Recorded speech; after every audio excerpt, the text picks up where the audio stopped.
Looking forward to being back home this weekend and benefiting from that maybe a little bit? Very much looking forward to being back home. It's been nearly a month since we played here, and the road wasn't that kind to us, even though there were some good things we can build on. But yeah, it'll be great to be back in the friendly confines. Your group's shown some resiliency. I mean, that kind of bounced back in a way with the performance at USC, but at some point you got to be rewarded with victories, right? I mean, ultimately that's the ultimate measure. Yeah, no question. I mean, it was we've had a tough start to conference, 0-3, but when you look at it, the three teams we played, this is how tough our conference is. The three teams we played were 34-0, I think, outside of playing each other. So, I don't think a lot of people expected us to win. Even at our best, it would have been a challenge and a difficult trip, but we can't be satisfied with losing ever. But at the same time, there were some positives that I think we can build upon, and I did see improvement. And I think you mentioned it. I thought we showed some resiliency and toughness in that second game in LA. Coach, you guys are 0-3 for the first time to start conference play since 2017, but you're able to turn that season around, take that team to the Elite Eight. What have you learned from that experience, and how are you going to apply that to this team? Yeah, 2017, I don't know if you really learned much from that other than you just got to stay the course. You just got to keep trying to get better. We can't worry about what happened. We learn from it. We watch film and try to get better from it, but we've got to continue to look forward. And, there are wins, in our future. I know that.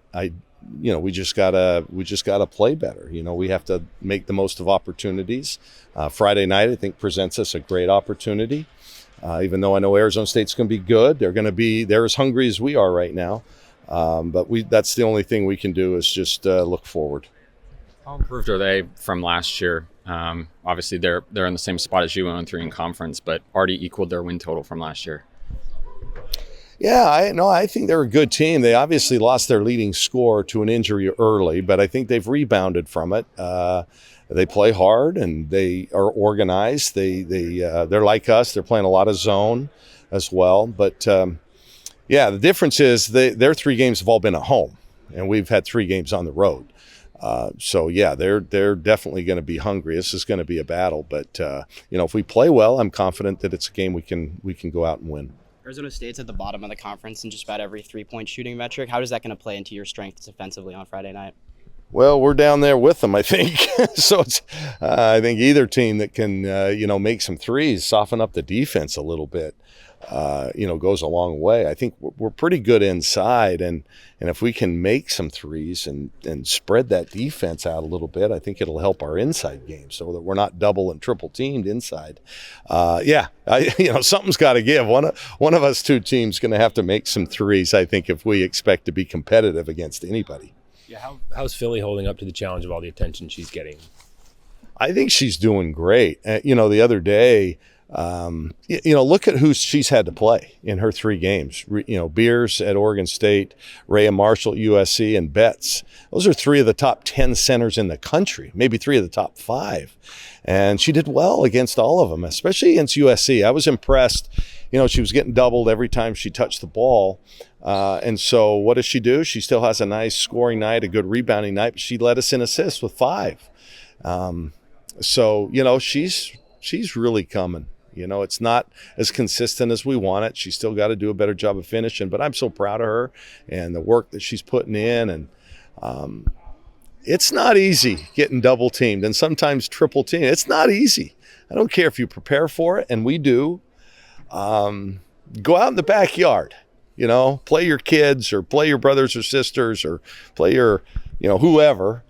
And every time you touch it, they run 2 players at you and see how easy that is.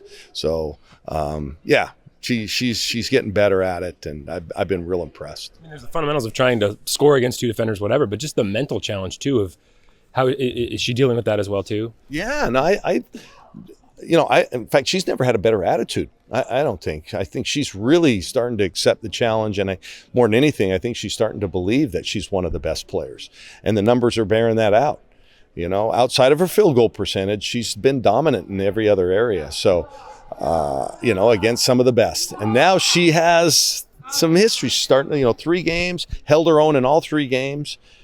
And now she starts to go, okay, yeah, and And sometimes that's all an athlete needs. It's just that belief.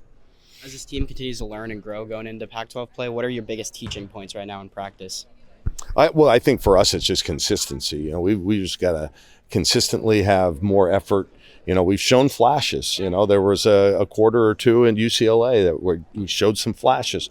We just have a momentary lapse. Sometimes it's a minute or two, and that's when they separate. You know, at USC it was a great ball game until bam, they just kind of made some plays and we didn't.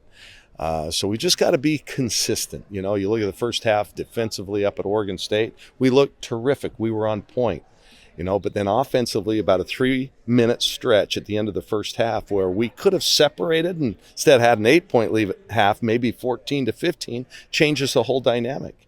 And then at, you know, second half, it wasn't working at all. And they went on a huge run and we didn't answer. So I just think consistency, game to game, possession to possession, quarter to quarter. And, you know, and like I said, we've shown some good basketball at times, and then we've played some not so good basketball.